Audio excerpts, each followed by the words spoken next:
두 정당이 모두 과반을 과반에 하지 실패했어. 못했다는 게 예, 과반에 실패했죠. 그게 더 중요해요. 타이완이 어느 쪽을 선택했다고 얘기할 수가 없는 거예요. 그렇죠. 중국으로서는 타이완에 대해서 당장 조치를 하지 않아도 되고 어떤 여지는 남아있고 앞으로 뭔가를 이야기할 때 변화의 가능성은 또 남겨두는 사실은 중국에게도 다행스러운 결과라고 이렇게 할 수 있을 것 같습니다.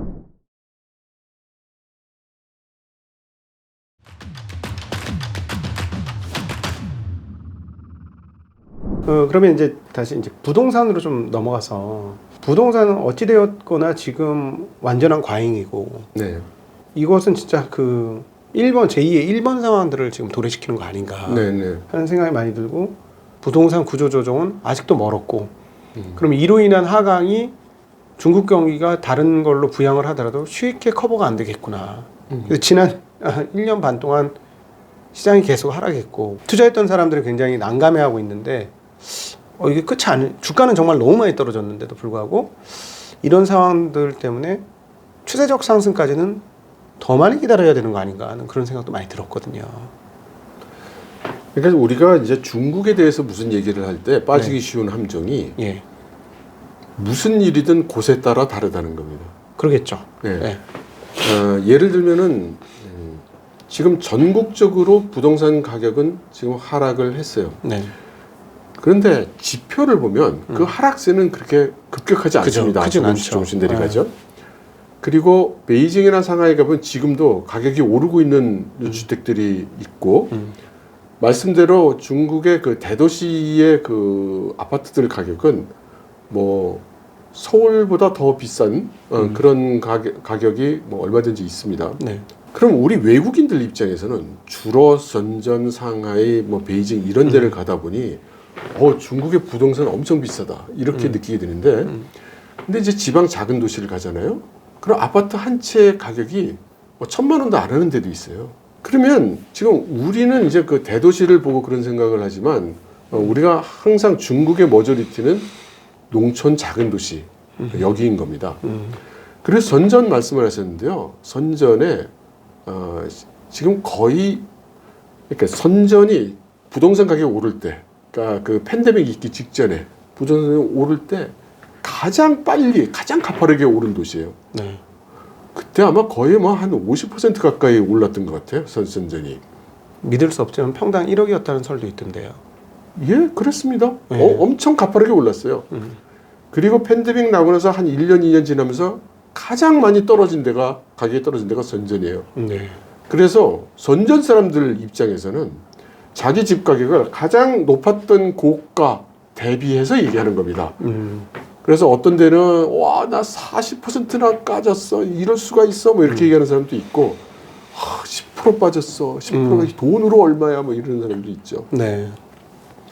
근데 이제 다른 지역에서 사는 사람 입장에서 볼 때는 저기는 원래 부동산 광풍이 불었던 데라 예, 그게 정상적인 상황이라고는 생각을 별로 안 하죠. 네네. 아무튼 중국 정부가 이야기하는 부동산 가격보다 중국의 백성들이 이야기하는 부동산 가격 하락폭은 훨씬 더 큽니다. 훨씬 더. 네. 네. 그런데 이제 문제는 정부는 공식 통계로 발표하고 데이터를 발표하고 근거를 발표하니까 몇 퍼센트 빠졌다 이렇게 얘기할 수가 있는데 이 아우성치는 중국의 SNS에 올라오는 그 부동산 가격이라든가 이런 걸 보면은 느낌적인 느낌으로는 이거 굉장히 빠졌구나 라고 생각이 되지만 이걸 근거라고 이렇게 생각하기가 좀 어려운 거죠. 그렇죠. 근거로 적용하기 어려운. 그러니까 그중 어딘가에 균형을 잡아야 되겠는데 저보고 얘기하라면 네. 지금 부동산은 상당히 빠졌습니다. 아, 그리고 더 빠질 것 같습니다. 빠졌는데도. 네. 제 그 친구 하나도 지금 집을 거의 1년 반 넘게 못 팔고 있고요. 가장 최저가로 내놔도 집 보러 오는 사람조차 없다. 아, 예. 그게 저희 이제 부동산 분석을 해보면은 예. 거래가 터져야 진짜 바닥이 나온다고. 네. 예. 서로 간에 이제 화합하는 가격이 있는데 예. 그건 거래량으로 확인이 되니 예. 거래가 안 된다는 건 아직까지도 조금 뭔가 극점에 안 왔다는 얘기가 될 수가 있겠죠. 예, 그렇기도 하고 지금 일단 가격은 둘째고 뭘 살 마음이 없어요. 아, 제가 뭐 다른 데서도 얘기를 한 내용인데 재밌는 얘기니까 한 번 더 네. 하고 싶습니다.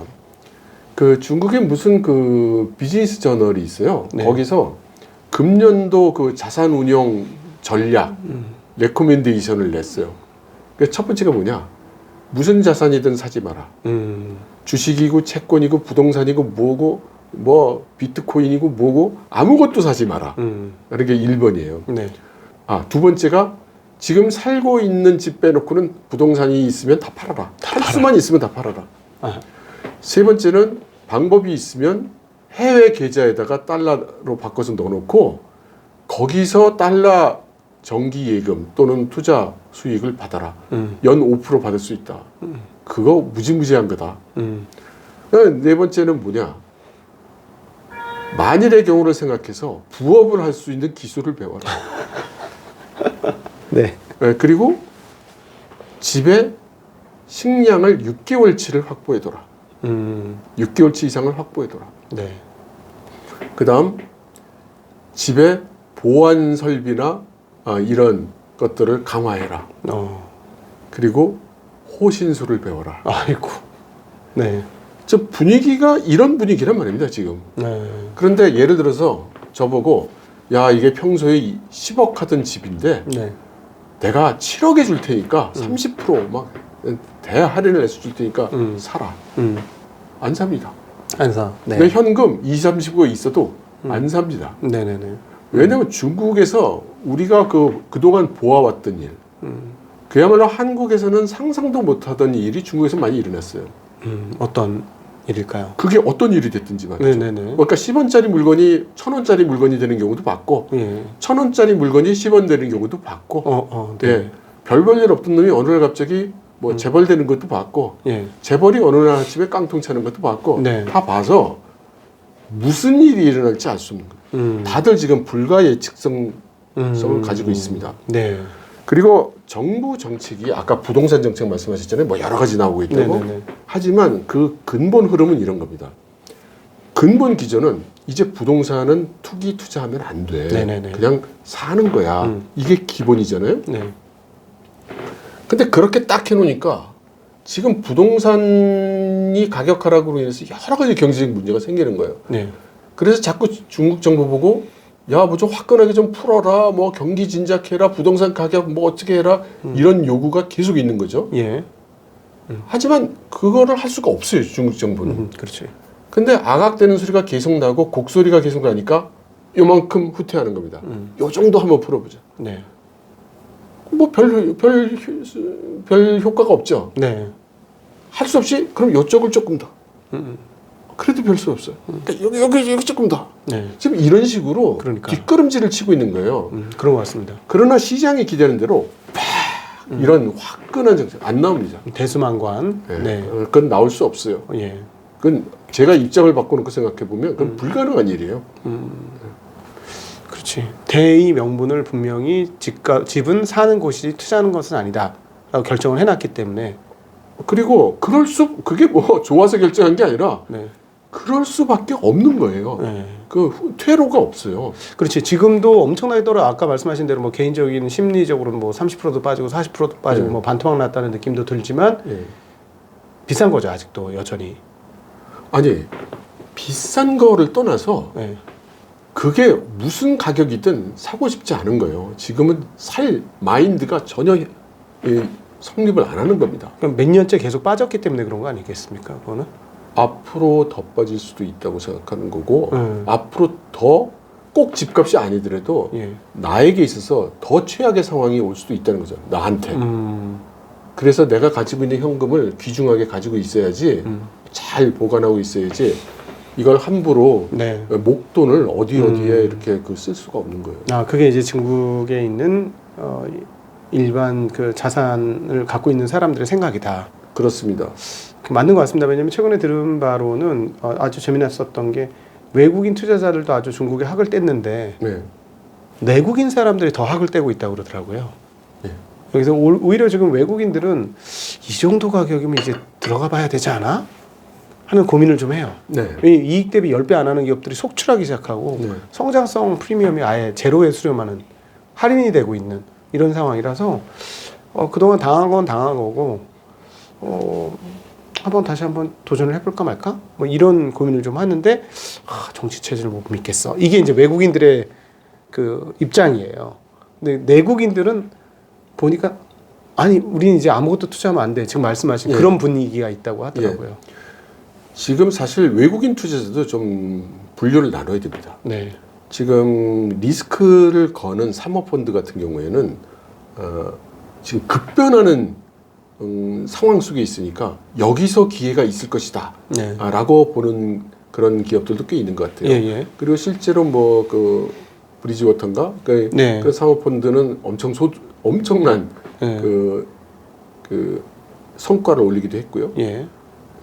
한 뭐 자산이 4배로 지금 늘었다고 하죠. 네. 하지만 대부분의 그 외국계 금융기관과 또 중국 내부에서는 지금 투자 마인드가 완전히 소실됐어요.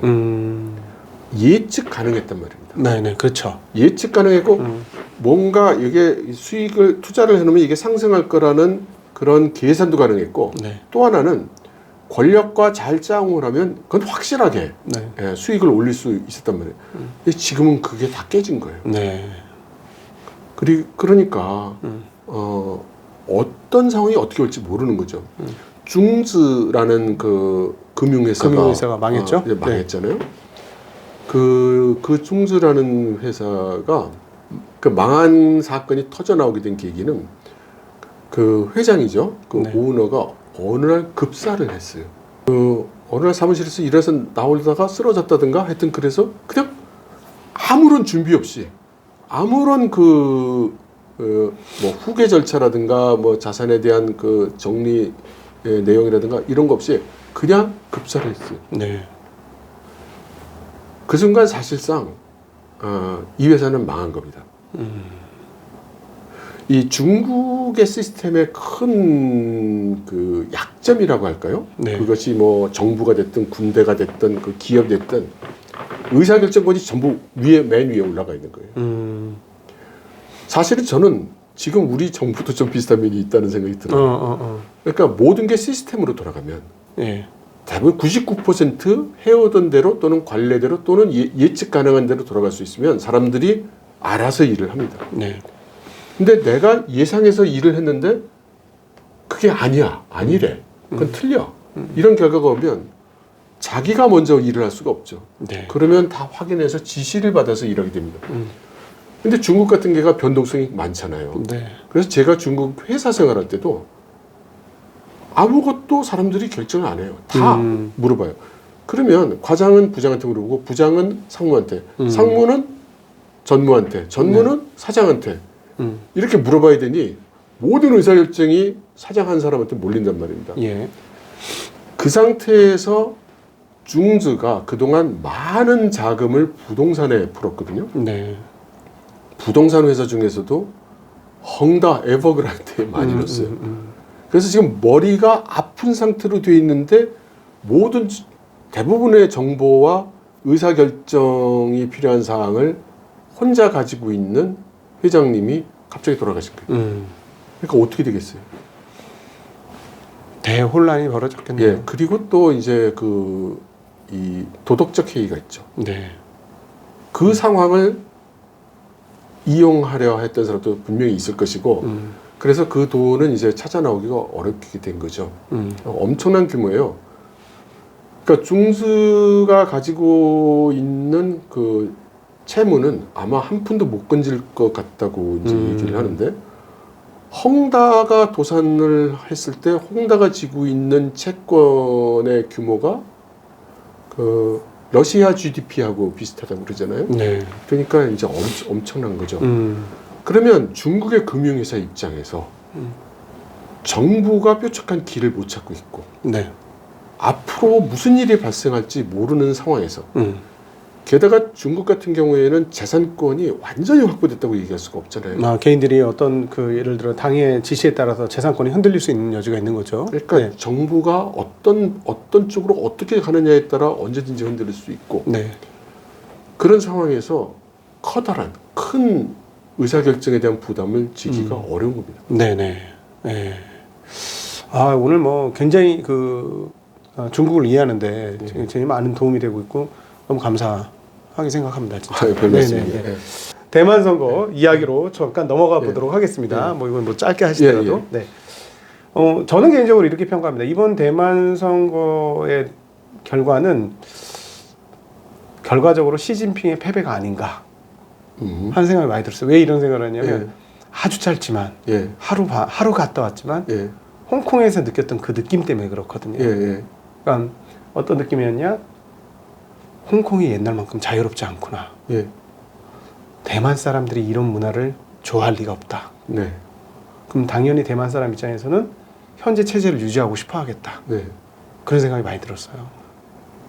그렇죠. 그러니까 당연히 그 내용도 보면 우리는 그냥 아주 편의적으로 이쪽은 친중, 이쪽은 친미 했지만 둘 다 그건 정확히는 그건 아닌 것 같아요. 누가 친중을 외치는 사람은 정확히는 없었던 것 같아요. 보니까 그럼에도 불구하고 이제 중국의 간섭을 받지 않고 독립적인 국가로 계속 연속하는 거를 대만인들은 가장 원했던 게 아닌가. 그런 생각이 많이 들더라고요. 그렇죠. 네. 그런데 이제 이번 대선에 나선 3개 정당 모두가 그래요. 그러니까요. 모두가 그렇습니다. 그러니까 굳이 차이가 있다면 이제 지금 집권 여당인 민진당의 경우는 일단 친미 맞습니다. 반중 맞습니다. 그러면 중국하고 한번 해보겠다는 거냐? 그건 아니죠. 그건 아니죠. 그럼 뭐 싸워서 이길 수 없다고 당랑거철이라고 생각을 하니까 그러니까 분명히 한 건 뭐냐면 중국이 만일 우리를 통합하겠다고 공격을 하면 나는 싸울래. 요 차이가 있는 거예요. 요게 이제 차이예요. 그러면 그 반대 석상에 있는 국민당은 그러면 난 미국이 싫고 중국이 좋아하냐? 아니에요. 그건 아니었죠. 그건 국민당도 친미예요. 반중 맞아요. 국민당이 반중이라고요? 국민당을 친중이라고 하는 건 정말 문제 있다고 생각해요. 그분이 이제 대표가 나와서 그 대만 방언으로 주로 연설을 하고 그런 이야기를 많이 했다고 중국말을 안 쓰고. 아니 근데 그거는 저 연유가 다른 거예요. 국민당은 원래 대륙에서 넘어왔잖아요. 그렇죠. 그래서 소위 외성인들이 많단 말이에요. 그래서 장개석 총통이 있었던 시절에 타이완은 그 대만말 미난화를 못 쓰게 했어요. 그래서 우리 중국 표준어 국어를 사용하게 했단 말이에요. 그런데 반대로 당시에는 그 소위 정당을 만들 수 없었던 그 야권 세력이 그 사람들은 주로 내성인, 타이완에 먼저 와서 살고 있던 중국인들이 많았단 말이에요. 이 사람들은 자기들 원래 말이 미난화예요. 그래서 당시에, 그러니까 제가 이제 80년대부터 타이완을 왔다 갔다 했는데, 제 집사람이 타이완 사람이다 보니까, 당시에도 보면은 친정 분야, 반정 분야를 구분하려면 말을 이 표준어, 국어로 하느냐, 민원화로 하느냐에 따라서 이게 좀 달라지고 그랬어요. 그래서 이 야권 제야 세력이 나중에 정당으로 성립을 한 게 민진당이고 그래서 민진당은 대부분 지지자가 내성인이에요. 당연히 대부분 민환화를 합니다. 그러니까 대만 사람, 순수 대만 사람 쉽게 얘기하면 국민당의 경우는 그렇지가 않고 국어를 사용하는 전통을 이어온 정권이란 말이에요. 그래서 여기는 원래 다 국어, 표준어를 써야 돼요. 그런데 표심을 잡아야 되잖아요. 인구의 상당 부분은 타이완 사람이고 타이완은 나는 그 타이완 사람이지 중국인이 아니다 이런 심리가 작용하는 걸 막기 위해서 그래서 그 민환화를 자꾸 얘기를 하고 말하자면 통합 우리나라에서 영남 호남 통합해야 된다 뭐 이 화합해야 된다 이러듯이 그렇게 사용한 거지 그게 아닙니다. 다만 중국이 공격하면 어떡할래? 여기에 대해서 국민당에서는 그러니까 우리 잘 얘기를 해야지. 잘 얘기해서 풀자고. 전쟁까지 안 가게. 뭐 이게 국민당 입장이에요. 우리가 남이가 우리 같은 중국인이잖아. 이게 이제 국민당 입장이고 이제 제3당 민중당 입장은 싸울 건 싸우고 풀 건 풀고 뭐 이런 입장이에요. 근데 이 세 가지가 모두 사실 현실성은 없는 겁니다. 네. 어떤 보장이 없어요. 그런데 이 결과를 놓고 민진당에서 총통이 나왔으니까 중국이 실패한 거다. 글쎄 그럴까요? 타이완 국민들이 절대 다수가 현재 중국에 합병되고 싶지 않다는 건 다 똑같아요. 그리고 세계 당 입장도 다 똑같아요. 다 그건 싫다는 거예요. 만일에 민진당이 압도적인 지원을 받아가지고 당선이 되고 입법원, 그러니까 우리 국회에 해당되는 입법원도 다수당이 됐으면 중국의 입장이 굉장히 어려웠을 겁니다. 굉장히 곤란하고. 예. 왜냐하면 그동안 이번 타이완 대선은 전쟁이냐 평화냐를 선택하는 선거야. 뭐 이런 식으로 계속 압박을 했단 말이에요. 그런데 선거 결과 타이완 사람들이 대다수가 민진당을 선택했다. 이렇게 되면 중국이 뭔가를 해야 됩니다. 거기에 대해서. 타이완 국민들이 뜻을 분명히 한 거죠. 난 중국 싫어. 난 너희하고 한번 해보는 한이 있더라도 우린 이대로 갈래. 라는 거가 되잖아요. 네. 그럼 중국이 뭔가를 해야 돼요. 네. 근데 중국은 아직 준비가 안 됐잖아요. 그렇죠. 그러니까 곤란한 겁니다. 그런데 이번에 40% 정도 좀 넘는 정도의 비율로 당선이 되니까 이제 중국의 반응이 이렇게 나왔죠. 타이완 국민들의 대다수는 민주당을 지지하지 않는다. 라이칭더 총통을 지지하지 않는다. 것 봐. 타이완 국민들은 역시 우리에게 우호적이라니까? 라는 뉘앙스로 지금 얘기를 하고 있는 겁니다. 예. 그러니까 이게 합리화를 하고 있는 걸 볼 수도 있고, 그렇죠. 아니면 정책적으로 지금 당장 뭔가 강력한 수단을 사용할 수 없기 때문에 그런 유화적인 발언을 한 거일 수도 있습니다. 그럼 또 어떤 측면에서는 이번에 대만 선거가 황금률로 끝났다라고도 표현할 수 있겠네요. 말씀 들어보니까. 저는 개인적으로는 타이완 현재 상황에서는 어쩌면 베스트 결과일 수 있다. 이렇게 생각합니다. 의회 의석은 국민당이 더 많이 갖고 왔고, 의회 의석이 지금 국민당이 가져가고 민진당이 가져가고 뺏겼죠. 한 게 그게 중요한 게 아니라 두 정당이 모두 과반을 하지 못했다는 게 과반에 실패했죠. 그게 더 중요해요. 그러니까 중국 본토 입장에서 타이완이 어느 쪽을 선택했다고 얘기할 수가 없는 거예요. 그렇죠. 네. 거기에 이제 민중당이 딱 껴서 캐스팅 보도를 하게 돼 있으니까. 그렇죠. 8석인가 갖고 왔죠. 예. 네. 그러니까 이게 중국으로서는 물론 좋기야.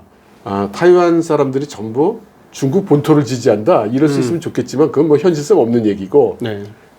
이거를 타이완에 대해서 당장 조치를 하지 않아도 되고 어떤 여지는 남아있고 앞으로 뭔가를 이야기할 때 변화의 가능성은 또 남겨두는 그런 결과가 됐기 때문에 사실은 중국에게도 다행스러운 결과라고 이렇게 할 수 있을 것 같습니다. 일종의 이제 애매모호한 위치에 있어서 어떤 결정도 할 수 없는 잠정적 상태. 그렇죠. 예. 그러니까 말하자면 그동안 너희가 말이야 이쪽 길로 가면 혼내주고 저쪽 길로 가면은 내가 떡을 줄 거야 이랬다가 어느 것도 아닌 그렇죠. 어정쩡한 상태로 결론이 났기 때문에 네. 그럼 오히려 그 남중국해의 어떤 갈등은 여기서 추가적으로 고조되지 않고 현산 유지 상황 정도로 유지될 수 있다. 이제 남중국해는 지금 필리핀과의 갈등이 지금 가장 오히려? 앞에 와 있기 때문에 이제 앞으로 뉴스 미디어들은 이제 그쪽을 보도할 걸로 생각이 되고요. 네. 그런데 중국은 아마 타이완에 대해서는 압박은 계속 상승시킬 겁니다. 네. 특히 무력을 사용하기보다는 당분간은 경제적 압박을 계속 상승시켜 나갈 걸로 예상을 해요. 원래 그 국가 간의 자유무역이라고 해서 FTA를 하지만 타이완과 중국 사이는 같은 나라이기 때문에 양쪽 모두 그렇게 생각을 하니까 여기에 에크파라는 두 나라 간의 FTA에 해당되는 협약을 맺고 있었는데 그게 기한이 다 했어요. 한 번 연장을 했었거든요. 네. 근데 이제 두 번째 더 이상 연장하지 않았습니다. 중국 쪽에서. 네. 그리고 지금 하나씩 그 무역 압박을, 무역 제재를 중국 쪽에서 시작을 하고 있어요. 그러니까 그대로 넘어갈 수는 없다. 전쟁이나 평화에 대해서 무력을 당장 동원하지 않더라도 경제적 압박은 계속할 걸로 그렇게 보입니다. 아, 그렇군요. 이번 선거 결과에 따라서 오히려 미국이 쾌재를 부르는 게 아닌가 하는 생각도 좀 들었어요. 그리고 특별히 저희가 느끼기에는 TSMC의 실적이 어마무시하게 잘 나왔는데 그 TSMC에 대한 뭐랄까 당분간의 어떤 현상 유지가 된다는 사실, 이게 미국 경제계에서는 되게 중요한 포인트가 아니었나 하는 생각이 좀 들었습니다. 글쎄요, 그 TSMC는 사실은 최근에 주가가 좀 많이 빠졌었고, 빠졌다 올라왔죠 최근에. 예, 올라오게 된 거는 이제 TSMC의 회장이 발표를 했죠. 그러면서 지금 그 카오슝 공장, 타이중, 타이난 공장, 신주 공장에 대한 여러 가지 발표를 하면서 그 말하자면 투자자들의 마음을 사로잡았죠. 일단 카오슝의 사나노인가 공장 건설이 이제 다 확보가 되고, 그다음 새로 가장 그 선도 기술로 1.4나노 공장을 착수한다고 이제 얘기를 했으니까 네. 공장을 만들기 시작한다는 건 이제 기술은 다 확보되고 생산성이 확보된다는 어떤 확신이 있다는 뜻이기 때문에 네. 그것도 그렇고, 그동안 타이완이 그 TSMC가 요구로 하는 용수와 전력을 공급할 수 있느냐, 네. 이런 이슈도 있었는데 그런 이슈도 이제 그 해소가 됐다고 봐서 지금 많이 오르고 있는 거죠. 네. 그리고 지금 TSMC가 해외에 지금 추진하고 있는 공장들, 미국 애리조나에 만들고 있는 공장은 다 만들어봐야 5% 정도의 캡하고, 그렇죠. 근데 일본 구마모토에 만들고 있는 공장은 지금 처음에는 상당히 이 정밀도가 낮은, 네, 자동차 관련 예. 반도체를 지으려고. 예, 그런 반도체지만 그것도 이제 고도화하겠다고 이제 얘기를 했고, 따라서 뭐냐면 TSMC가 정궤도에 올라와 있고, 네. 투자를 확대하고 기술은 1.4나노까지 확보된 것 같고, 당분간 타이완을 둘러싸고 큰 일은 안 일어날 것 같고, 그런 상황이 만들어진 거죠. 그렇죠. 이번 선거로 당분간 큰일 없을 것 같고 TSMC는 걱정 없이 그냥 자기 길을 갈 것 같고. 네. 네. 혹시 이번에 이제 대만 선거를 통해서 우리가 또 한 번 까먹지 말고 이건 기억해야 되는 그런 대목이 있을까요? 국민당, 특히 국민당에 대한 오해들이 깊은 것 같아요. 네. 한국에서는 무조건 친중이라고, 이게 그렇게 분류하면 쉬우니까 그냥 예. 그렇게 분류해 보는데 한 발자국만 들어가서 보면 전혀 그런 상황은 아니더라고요. 예, 그래서 뭐 친중이라고 부르는 건 좀 과한 표현이고, 네. 그 다음에 우리는 또 친중이라고 그러면 그게 반미일 것 같은 느낌이 들잖아요. 반미 아니다. 네. 예. 그래서 지금 그 타이완의 새 정당은 기본적인 큰 기조는 같은 것이고, 다만 정도의 차이, 네. 어느 쪽으로 경사되어 있는 정도의 차이만 있다는 것을 좀 생각해야 되고, 저는 조금 걱정이 돼요. 한국민들이 국민당에 대한 정서가 네. 저쪽은 친중이야, 가로 열고, 반미 아니야, 가로 닫고. 그래서 국민당과의 그 정서적, 감정적 간격이 멀어질까봐 좀 걱정입니다. 저는 긴 안목에서는 우리가 오히려 국민당을 조금 밀어줘야 될지도 모른다고 생각하고 있어요. 어떤 측면에서요? 우리나라 젊은 분들이 북한과의 통일을 별로 원하지 않는다는 얘기가 있던데요. 네. 그런데 그러면 북한에 문제가 생겼을 때 중국이 와서 다 점령해가는 건 괜찮냐? 그건 또 다 반대라는 거예요. 그럼요. 네. 그런데 엄격히 얘기해서 우리가 만일에 통일을 포기한다는 건 북한에 대한 주권을 포기하는 것과 똑같습니다. 네네. 그렇게 된다면 북한에서 비상사태가 발생했을 때 우리가 북한에 대한 주권을 주장할 수 있는가? 네. 이런 게 이해가 되죠? 네. 역으로 타이완이 완전히 타이완 독립이다, 이렇게 얘기를 했을 때 만일에 중국에서 비상사태가 발생한다면 타이완이나 타이완 국민들은 중국에 대한 어떤 대체 세력으로서의 명분을 잃을 겁니다. 국민당이라면 주장할 수 있겠죠. 민진당은 오히려 잃어버리는데 타이완 독립을 주장한다면 네. 나는 중국하고 상관없다는 거잖아요. 네네네. 그럼 그렇죠. 중국에서 여하간의 사태가 발생했을 때 타이완이 거기 개입할 그런 명분이 없는 거죠. 아하. 아, 예를 들어 민진당처럼 완전한 우리는 따로 갈래 이러면 여기 와서 생긴 당이고 하니 그 어떠한 중국에 대한 발언권도 없지만 예. 국민당 같은 경우는 중국에서 넘어온 사람들이니까. 예. 네. 그리고 그 대만 독립이라는 것은 쉽게 주장하지 못합니다. 네. 물론 1차적으로는 중국의 위협이 있으니까 그렇지만 국민당과 국민당을 지지하는 사람들 입장에서 보면 타이완 독립이라는 것은 중화민국으로부터 독립한다는 말과 똑같습니다. 그렇죠. 중화민국에서부터 밀려서 온 사람들이니까요. 그렇죠. 네. 그러면 중화민국이라는 정체성을 가지고 있는 사람한테 나는 타이완 독립을 할래라고 하면은 중화민국을 부정하고 거기서 독립하겠다는 뜻이거든요. 네. 그러니까 그게 꼭 독립의 대상이 꼭 중국 대륙에 있는 중화인민공화국만을 지칭하는 게 아니라는 겁니다. 네네. 그래서 그렇게 쉽지 않은 얘기다. 네네. 복잡하다. 네, 그렇게 말씀드리고 싶습니다. 네, 네.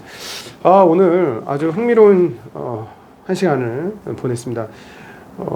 정말 제가 너무너무 궁금했었던 현장에 대한 이야기, 그리고 특별히 중국의 부동산에 대한 얘기, 그로 인한 중국 부동산의 미래가 어떻게 될 거에 대한 고민들, 오늘 우리 이철 박사님을 통해서 상당 부분 많이 좀 이해가 됐고 또 안목을 좀 얻게 되는 시간이었고, 또 하나 이번 대만 선거가 과연 중국 전체에 어떤 영향을 미칠지, 그리고 또 우리에게는 어떤 의미를 갖는지에 대한 그런 것 함께 생각해보는 시간을 가져서 너무 좋았습니다.